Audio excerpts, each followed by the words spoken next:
वही कल आगे 7 करोड़ की डिफेंडर कार लेकर घूम रहा है, वही सबसे बड़ा इस क्षेत्र का मिट्टी चोर माफिया है।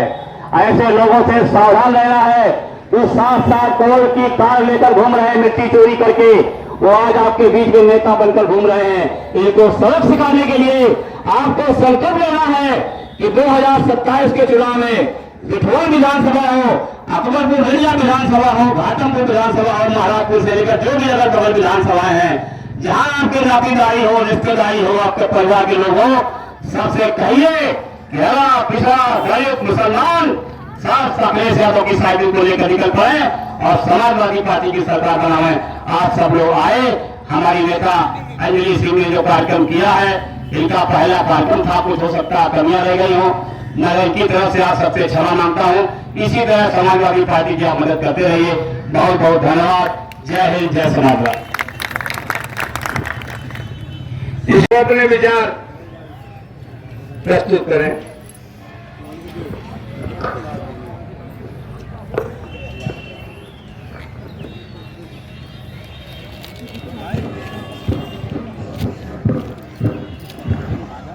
आज इस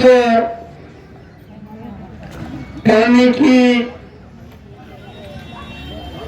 ऐतिहासिक धरती पर, धार्मिक धरती पर समाजवादी पार्टी के तत्वाधान में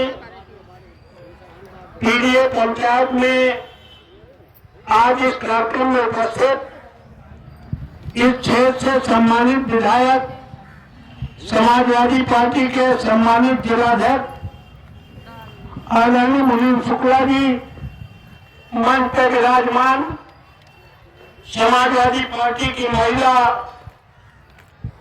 सभा की जिलाध्यक्ष बहन अर्चना रावल जी, इस कार्यक्रम में उपस्थित अभी नवनियुक्त SC/ST के जिलाध्यक्ष, क्या बनाएगा जिलाध्यक्ष, हमारे भाई किशन वेकम जी,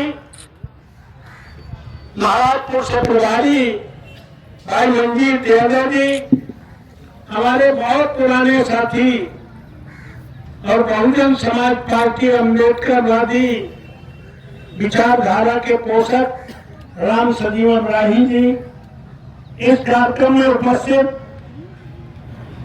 हमारे छोटे भाई जिला पंचायत सदस्य भाई शैलू सोनकर जी, इस क्षेत्र से ब्लॉक प्रमुख का चुनाव लड़ चुके एडवोकेट विजय गरन जी, इस कार्यक्रम में उपस्थित सम्मानित लोहिया वाहिनी के तीसरी बार जिलाध्यक्ष भाई हमारे युवा और जुझारू साथी आदरणीय हमारे बीजेपी जिनकी विजय चली रही है, इस कार्यक्रम में इस विधानसभा के सम्मानित विधानसभा अध्यक्ष आदरणीय के कुशवाहा जी, जिले के सम्मानित अनुसूचित जाति प्रकोष्ठ के जिलाध्यक्ष आदरणीय रंजन पासवान जी, पूर्व सीओ आदरणीय रमेश चंद्र यादव जी, हमारे प्रधान और वरिष्ठ समाजवादी पार्टी के नेता भाई रमाकांत पाल जी, आदरणीय राम सजीवन विश्वकर्मा जी और हमारा बहुत पुराना साथी राम बाबू निषाद जी, हमारी इस कार्यक्रम की आयोजक संयोजक युवा जुझारू नेत्री अंजलि सिंह जी और उनके निवेदन पर आई हमारी सभी मातृशक्ति, सामने बैठे आदरणीय शुक्ला जी, आदरणीय हमारे सभी समाजवादी पार्टी के सम्मानित साथी और कुशल संचालन करने वाले आदरणीय तेजू यादव जी, सम्मानित साथियों, मैं सबसे पहले इस बजरंगबली की धरती पर कुर्मी का अगर नाम जाना जाता है, कुर्मी को पूरे प्रदेश और देश में जाना जाता है, तो बजरंगबली जी की महिमा है, कृपा है।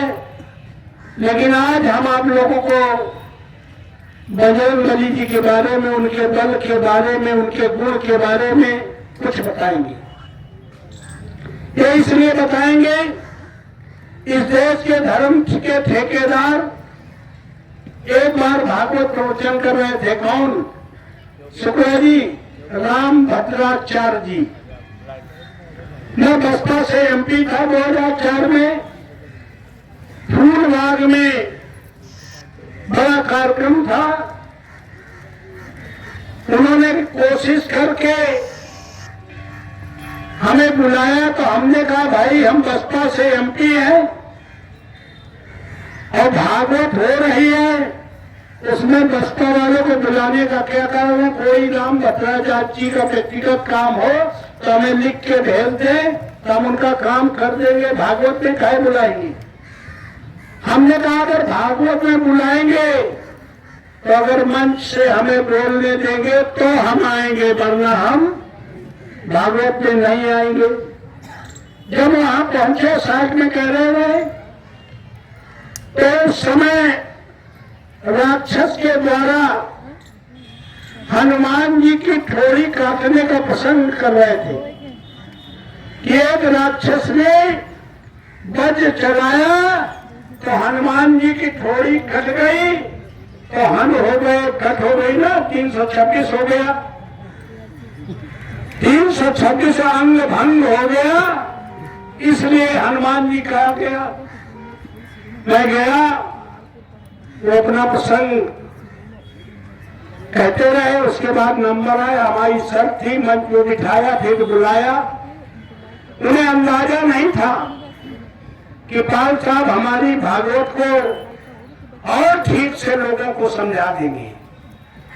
हमने एक ही बात कही कि यहाँ जितने लोग बैठे हैं, आज हम यहाँ भी कई बैठे लोगों को कह सकते हैं, अंजलि सिंह के बुलावे पर महिलाएं आई हैं, हमारे समाजवादी पार्टी के बुलावे पर सारे पुरुष आए हैं, तो कुछ महिलाओं को अभी घर की चिंता है कि लड़का आओ न आए, खाना खाए कि नहीं खाए, शाम के फिर जल्दी भैंसिया का चारा सानी पानी करेगा है। ये बात मैं इसलिए कह रहा हूं कि आई हो यहाँ मीटिंग में, जितनी देर यहाँ रहो, शायद पहली बार आई हो, तमाम लोगों ने यहाँ बताया है कुछ बाबा साहब के बारे में, बताया ना, इसके पहले नहीं बैठी तो नहीं पता। तो जितनी देर बैठो यहीं रहो, चूल्हा चौका छोड़ के आज के दिन केवल बाबा साहब के नाम पे अपने मन से तन से यहीं बैठने का काम करो। ये बात इसलिए कह रहा हूं कि महिलाओं में एक खूबी है, चाहे जितनी बड़ी मीटिंग हो। अब सोना जी, जब आप लोग बोले तो इन्हें कुछ बताएं। एक एक खूबी है, अगर धोखे से एक महिला खड़ी हो जाए तो फिर दुनिया की कोई ताकत इन्हें कुर्सी पर बैठा क्यों नहीं? कह रही हो तो मैं ये इसलिए बात बता रहा हूं कि यहीं रहो जितनी देर हम बोल रहे, तो तुम्हें पता चलेगा कुछ। तो मैं जब पहुंचा, भाषण खत्म हुआ उनका, भागवत का प्रवचन, तो हमने शुरू किया कि भाई गोस्वामी तुलसीदास जी ने मानस की रचना करके समूचे हिंदू समाज को एक दिशा, एक दर्शन देने का प्रयास किया था।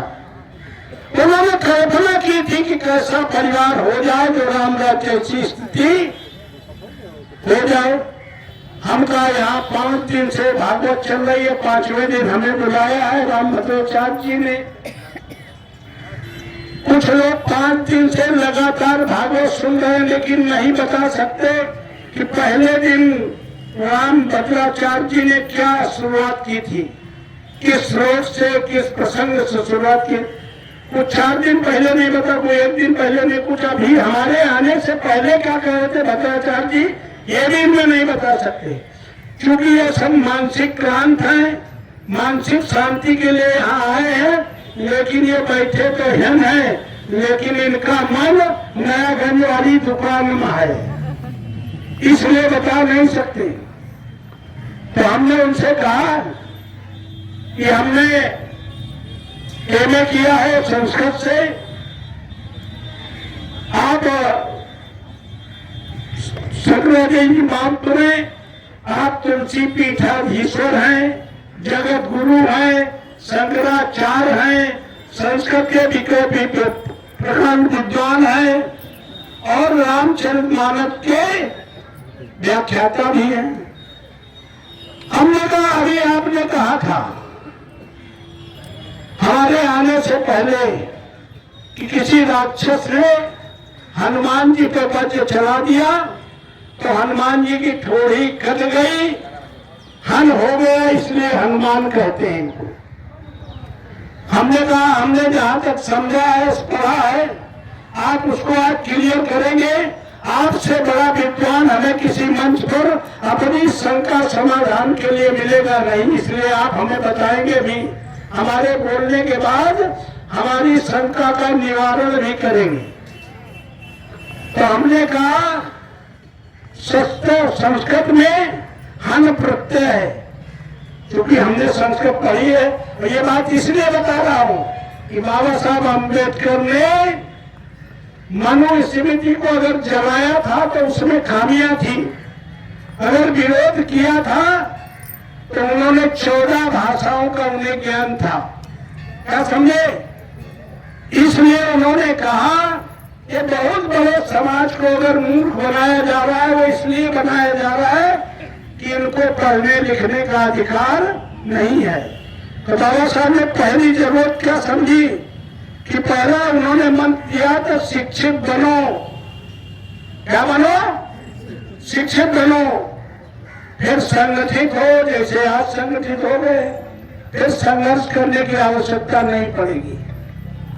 तो इसलिए हमने पढ़ा संस्कृत, तो हमने कहा माफ करिए स्वामी जी, ये हन प्रत्यय है जो हमने समझा है।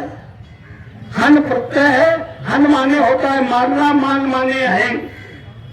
जिसने अपने अहंग को समाप्त कर दिया हो, इनके बारे में कहा जाता है इनसे बड़ा कोई बलशाली नहीं, इनसे बड़ा गुण वाला नहीं, ज्ञान वाला नहीं, इनसे तेज चलने वाला नहीं। देखा एक गुण आ जात है, बहुत पढ़ा लिखा बैठो अगर मंच में तो अपने बैठा बैठी कि हमको जान ले कि हम बहुत पढ़े लिखे सम्मा हमें है। और ये सब तरह से संपन्न थे, फिर भी अगर श्री राम के चरणों में 24 घंटा उनका स्थान है तो इन्होंने अपने अहंग को समाप्त कर लिया। ज्ञान का, बल का, गुण का, सारे अहंग जिसने समाप्त कर दिए हो, जिसने अहंग अपने अहंग को मार दिया हो, पूरी तरह से श्री राम को समर्पण कर दिया हो, इसीलिए हनुमान जी की फोटो श्री राम जी के सामने उनके चरणों में स्थान है। कोई बड़े गुण वाला, कोई बड़ी ताकत वाला 24 घंटे नहीं बैठ सकता है, लेकिन जो लोग सत्ता में बैठे लोग हैं वो नाम तो हनुमान जी कर लेंगे, नाम श्री राम जी कर लेंगे। राम ने सत्ता का त्याग किया, उस सत्ता के लिए झूठ बोल रहे। उन्हें इतना अहंग है अपने बल का, उन्हें सत्ता का इतना अहंग है कि वो माफी भी नहीं मांगेंगे, देश से गलती भी करेंगे। तो कैसे हनुमान भक्त है, कैसे राम भक्त है, ये बात मैं साफ से बता दिया। इसलिए बाबा साहब ने पहली जरूरत शिक्षा के लिए कहा। और इतना ही कह सकते हैं बाबा साहब के बारे में कि अगर बाबा साहब नहीं पैदा होते तो कोई भी महिला इस देश की प्रधान से लेकर प्रधानमंत्री तो बन ही नहीं सकती थी। अगर भारत में पहली प्रधानमंत्री इंदिरा जी बन पाई तो किसकी देन है? बाबा साहब अम्बेडकर की देन है। बहन कुमारी मायावती, जिनके लिए लंबे समय तक सरकारें अगर आरक्षण को पूरा करने के लिए उन्हें जब कहा जाता था तो दो शब्द कह देते थे अंग्रेजी में, नॉट सुटेबल, नॉट एबलेबल, न तो एक है न उपलब्ध है और जनरल से कोटा पूरा हो गया। अगर बहन कुमारी मायावती ना बन पाती 4 बार मुख्यमंत्री तो महिलाओं को कोई समझता कि महिला जिस देश में ऐसा शासन चला सकती है जिसमें IAS IPS थर-थर कांपने का काम करते हो। तो इतना बड़ा अधिकार किसने दिया? बाबा साहब अम्बेडकर ने। बाबा साहब अम्बेडकर ने वो कर दिया जो इस धरती में हम लोग राम को भी मानते हैं, कृष्ण को मानते हैं, शिव को भी मानते हैं। हमसे बड़ा मानने वाला कौन है?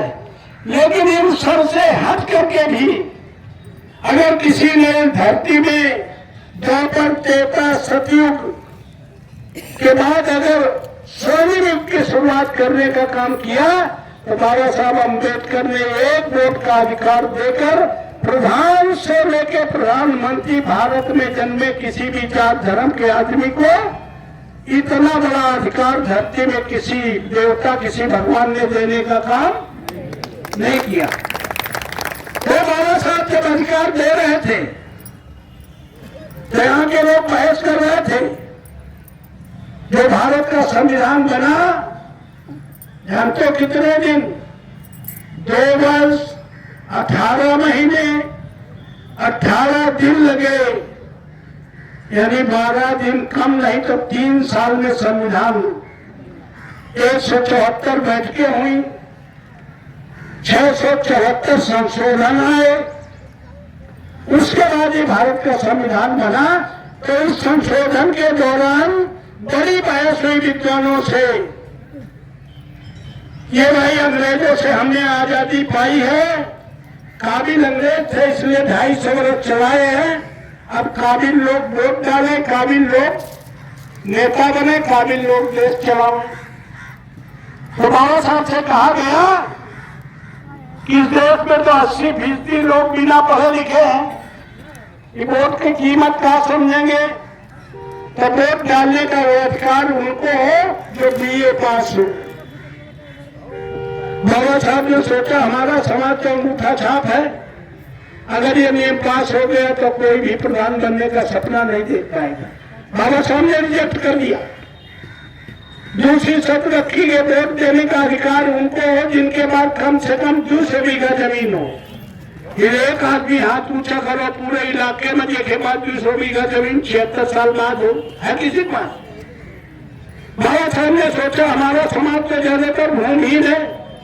ये बात इसलिए महिलाओं को बता रहे हैं कि आप समझ लो ये कोई मोदी ने ये अधिकार आपको नहीं दिए, बाबा साहब अम्बेडकर ने दिया है। बाबा साहब ने ये भी शर्त नहीं मानी तो उन्होंने तीसरी शर्त रखी कि अदानी अंबानी जैसे लोग वोट डाले। बाबा साहब ने तीनों शर्तें नहीं मानी। तीनों शर्तें मानने के पीछे अगर बाबा साहब कहते कि हमें देश का प्रधानमंत्री बना दो तो वो लोग देश का प्रधानमंत्री बना देते, फिर राजा रामपाल कभी प्रधान बनने का सपना नहीं देख पाते। बाबा साहब कहते हैं हमें इतनी संपत्ति दे दो कि हम देश के नंबर 1 के अमीर हो जाए। बाबा साहब तो अमीर हो जाते लेकिन फिर कोई प्रधान बनने का सपना, फिर कोई नेल्सन मंडेला पैदा होता भारत जो 30 वर्ष जेल में रहता, सबको वोट का अधिकार दिलाता। जो बाबा साहब पैसे से नहीं बिके, जो बाबा साहब पद से नहीं बिके, उनके दिए हुए वोट को हम कितना सस्ता बेचने का काम कर रहे हैं। पंचायतों में कच्ची दारू कच्चा वोट है भाई, पक्की दारू मुर्गा दारू घर वाले का वोट, और अगर नगद पैसा दे तो ससुरालों को ठेका ले लिए भाई। अगर बाबा साहब जी के होते तो फिर कोई प्रधान बनने का सपना। अब ये 4 किलो अनाज की जो 5 किलो की बात है, आपने हमें 9 से 14 में MP बनाया था। 2013 में फूड सिक्योरिटी बिल आया, खाद्य सुरक्षा अधिनियम 2013। तुम्हारी कटरौल की दुकान में पढ़ना कि खाद्य सुरक्षा अधिनियम 2013 और 2013 में किसकी गवर्नमेंट थी? कांग्रेस की। हम यहाँ से एमपी थे, समाजवादी पार्टी साथ में थी, तब ये भोजन के अधिकार का कानून बना। अब मोदी जी अपना ढिढोरा पीट के दे रहे, तुम सब लोग वही लाइन लगा कर वोट दे रही। ये बात मैं इसलिए बता रहा हूँ, बार बार मौका नहीं आएगा। अगर महिलाएं चाहें कि हमें क्रांति करनी है, तो जो उन दारू के लिए पैसा लेके तुमसे वोट दे, कहा था उनका दंडिया और बाबा साहब के संविधान बचाने के लिए 5 किलो नहीं 10 किलो गेहूं खाओ। क्या समझी? 1 किलो दूध दे वोट लेके ले वहां पियो। फर्जी डालडा के पैकेट में देसी घी की मोहर लगा देते हैं, वो की पूरी बना खाओ। लेकिन वोट किसी कीमत पर भारतीय जनता पार्टी मोदी को देने की जरूरत नहीं है। समझ गई? ये बात तुम्हें गांव में अपने नाते रिश्तेदार अपने मायके में बताना है कि बाबा साहब का संविधान खतरे में है। अगर इन राशन के चक्कर में पड़े तो फिर हजारों साल पुरानी गुलामी में जो रास्ते में चलने का अधिकार नहीं था, तुम्हारी छाया से प्रबले था। बाबा साहब जब अम्बेडकर जैसे आदमी को तालाब में घुसने के लिए तालाब का आंदोलन करना पड़ा, तो बाबा साहब ने क्या कहा, ये बात और समझ लो। बाबा साहब ने कहा कि हमने तुम्हें वोट का अधिकार बराबर देके रानी और मेहतरानी के वोट की कीमत बराबर करके तुम्हें प्रधान से लेके प्रधानमंत्री बनने बनाने का अधिकार दे दिया है। और इस वोट के जरिए संविधान में तुम्हें हमने धार्मिक आजादी दे दी है। अगर हनुमान जी की पूजा करने के लिए कौन रोके तो तुम मुकदमा लिखवा सकती है। ये धार्मिक आजादी बाबा साहब अम्बेडकर ने दी है। पहले मंदिर में घुसने का अधिकार नहीं था, तो उन्होंने कहा हमने धार्मिक आजादी दे दी, वोट के जरिए राजनीतिक आजादी दे दी, और जो गैर बराबरी था, छुआछूत था, हमने कानून बनाकर उसमें सामाजिक बराबरी भी दे दी। लेकिन ये तीनों आजादी तब तक अधूरी है जब तक तुम्हें आर्थिक आजादी ना मिले। आर्थिक आजादी क्या है? देश में होने वाले जितने भी संसाधन हैं, जो पैदा होने से मरने तक जितनी चीजें इस्तेमाल करते हो, इनमें सब में टैक्स देते हो। मालूम है कि नहीं मालूम? तुम्हारे देश एक एक पैसे का सुई से लेकर जहाज तक में बैठने में सब में टैक्स है। और यही टैक्स जब इकट्ठा होता है तो यही राष्ट्र की इनकम है। इसी को नेशनल जीडीपी कहते हैं। इस जीडीपी में विकास को छोड़कर बाकी जो पैसा बचे वो सरकार की जिम्मेदारी है कि 0 पैसे से खाता खुलवाकर सबके खाते में लाभांश डालने का काम करें। तो बाबा साहब अम्बेडकर ने कहा था यह ऐसे आसानी से नहीं मिलेगा, इसके लिए तुम्हें एक और आजादी की जंग लड़नी पड़ेगी। अब ये जंग लड़ी नहीं गई, संविधान बदलने की तैयारी हो गई है। इसलिए इस संविधान बदलने के लिए जो इनकी नाकाम मंशा थी उसको भाप कर इंडिया गठबंधन राहुल गांधी और उत्तर प्रदेश में माननीय अखिलेश यादव ने इंडिया गठबंधन में शामिल होकर इन सांप्रदायिक ताकतों को 401 पार के बाद 240 पे लाकर घुटनों पे बल खड़ा करने का काम कर दिया है। लेकिन खतरा टला नहीं है। अमित शाह पार्लियामेंट में अम्बेडकर अम्बेडकर अम्बेडकर अम्बेडकर कर रहे अपमान करने का काम किया है। बहन जी चुप बैठी है। अगर बहन जी वास्तव में हम तो बस कौन बाइस कर रहे हैं, ये नाइयर है, हमारे साथ रहे, तो बहन जी को चाहिए तो अगर बाबा साहब के संविधान के कारण 4 बार मुख्यमंत्री बनी थी तो उन्हें संविधान बचाने के लिए इंडिया गठबंधन में आना चाहिए कि नहीं? क्यों? जो डर गया अब वो डर गई, अलग लगाया। अगर बहन जी भी अगर शामिल हो जाती इंडिया गठबंधन में तो भारतीय जनता पार्टी की नहीं, इंडिया गठबंधन की आज भारत में गवर्नमेंट बन गई होती। और भारत में अगर गवर्नमेंट बन गई होती तो आप जब 9 से 14 में हमें बनाया था तो हम 110 सांसदों ने याचिका डालकर आर्थिक आजादी के लिए पार्लियामेंट में याचिका डाल रखी थी। इसलिए आपसे निवेदन करने आए, अगर संविधान को बचाने के लिए कोई संघर्ष कर रहा है तो इंडिया गठबंधन कर रहा है, राहुल गांधी और माननीय अखिलेश यादव कर रहे हैं, दूसरा कोई करने वाला आदमी। इसलिए आपसे निवेदन करने आए, आपने हमें 2024 में बड़े पैमाने पर सभी जात धर्म के लोगों ने, हमें तो 25-30 साल से आप जानते हो, हमसे बड़ा अम्बेडकराइट कोई नहीं होगा। अगर भारत में पहली कोई रैली है संविधान बचाने की तो इसी पार्लियामेंट में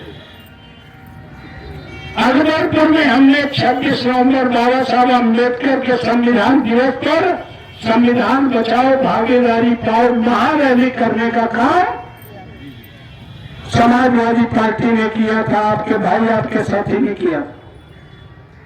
वो ऐसा संविधान बचाओ का नारा चला जिसको भारतीय जनता पार्टी भी नहीं समझती थी कि उत्तर प्रदेश में 43 सीटें इंडिया गठबंधन पा जाएगा। हमारी सीट क्योंकि पहले से खुल गई कि कोई जीत रहा है नहीं जीत रहा, लेकिन राजा रामपाल जीत रहे हैं, इसलिए उन्होंने बड़े पैमाने पर बेईमानी की तैयारी करके हमें हराने का काम किया। हम आज आपसे कहने आए हैं, बाकी सुविधा जो मिलनी है वो तब मिलेगी। ये दाना जो फेंकने का काम कर रहे हैं, ये दाना जो चुगने में हमारा बहुजन समाज लग गया, पीडीए का समाज लग गया, तो आप जान लो अभी संविधान का खतरा खत्म नहीं हुआ। अगर कुंभ में भगदड़ में हजारों लोग मारे गए हैं, उसके आंकड़ा छिपाए जा रहे हैं। अगर ठीक ठाक कुंभ हो जाता तो इसी कुंभ की धर्म संसद में हिंदू राष्ट्र की घोषणा होती और बाबा साहब अम्बेडकर के संविधान बदलने की घोषणा इसी कुंभ में हो जाती। तो इसलिए आपसे कहने आए, कोई कोरी कहानी नहीं है। मंदिर में पूजा करो, हमें गंगा लाओ, हमें कोई इतराज नहीं है। हमारे माननीय अखिलेश यादव जी खुद ही कुंभ नहा के आए, लेकिन तुम्हें वो कहाँ जा रहे हैं? तुम्हारे अधिकारों पर डाका डाला जा रहा है, तुम्हारे आरक्षण को खत्म किया जा रहा है। इन 10 सालों में बता दो इस एरिया में कोई एक लड़का शेड्यूल कास्ट का, पिछड़े का, अगले का, कोई सेंट्रल गवर्नमेंट स्टेट गवर्नमेंट में कोई नौकरी पाने का काम किया हो? बताओ। IAS IPS तो शेड्यूल कास्ट के होते थे। अगर आप भी नहीं चाहते, अब भी नहीं संभले, तो जान लो इतिहास में केवल कहोगे कोरोना जमाने में हमारी बिरादरी का कोई IAS ऑफिसर था, अब होने वाले, क्योंकि आउटसोर्सिंग से सब भरा जा रहा है। ये बगल में डिफेंस कॉरिडोर है, पूरे देश की संपत्ति अडानी अंबानी को दी जा चुकी है। अगर पश्चिम उत्तर प्रदेश और पंजाब के किसान संघर्ष न करते, 700-800 मौतें न होती, 1500 खुले आसमान पर संघर्ष न करते, तो जो बीघा 2 बीघा कुर्मी के आसपास खेती है ना, ये सब अडानी अंबानी की हो जाती है।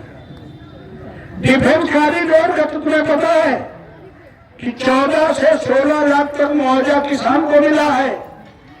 किसान को मुआवजा तो मिल गया, सरकार ने खजाना खाली करके दे दिया जो कानून हमने बनाया था, लेकिन 1 रुपए बीघे के हिसाब से 99 साल के लिए पूरी जमीन अडानी को दे दी गई है।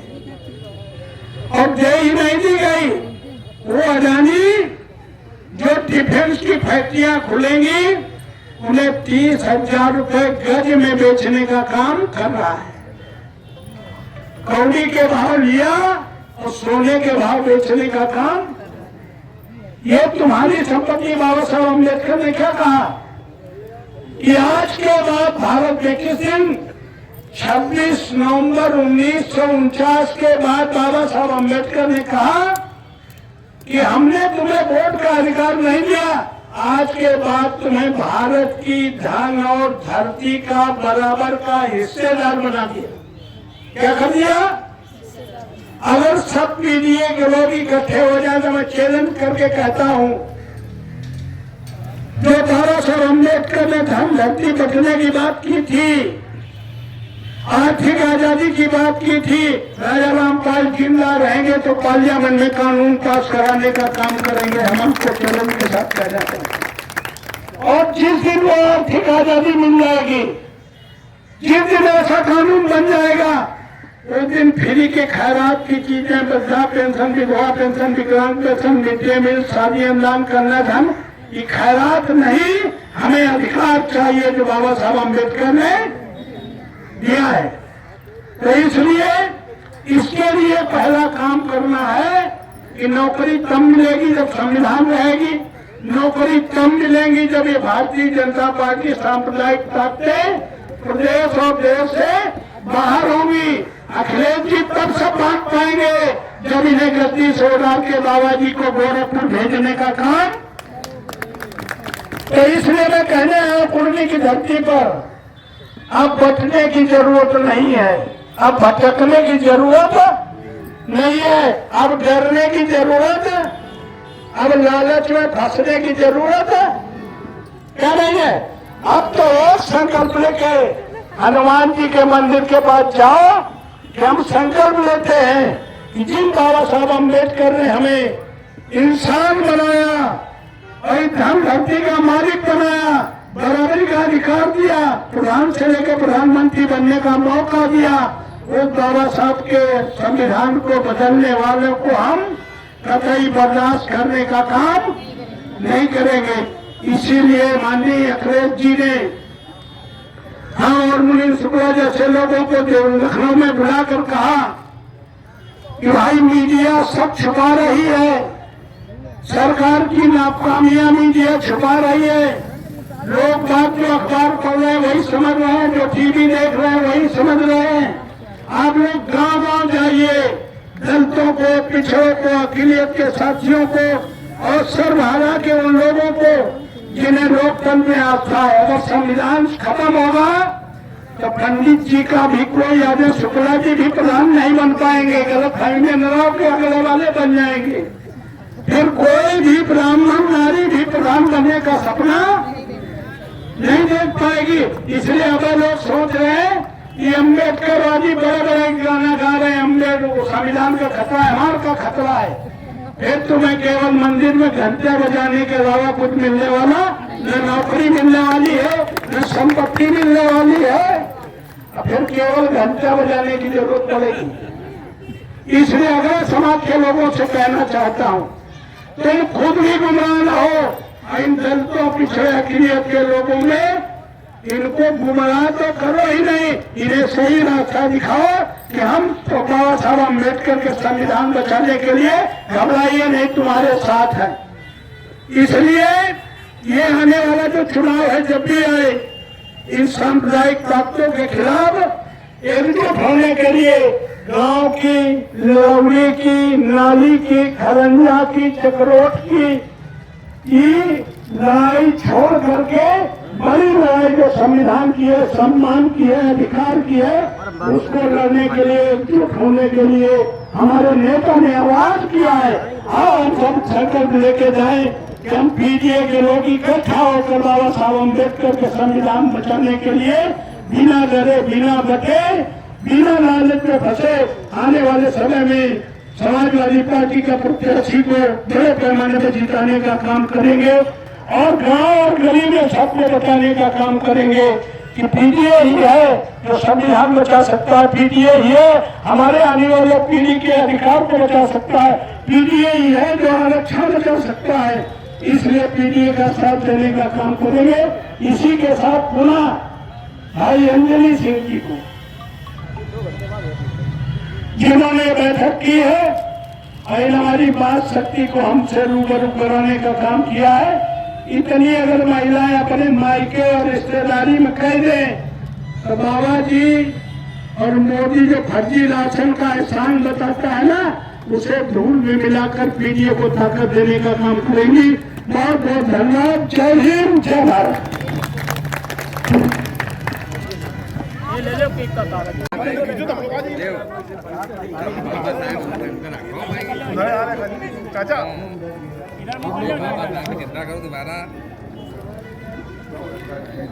तुम भी ले ले, एक तो लंबे महिलाओं के बीच में आगे ऊपर पर्चा करो स्वामी जी।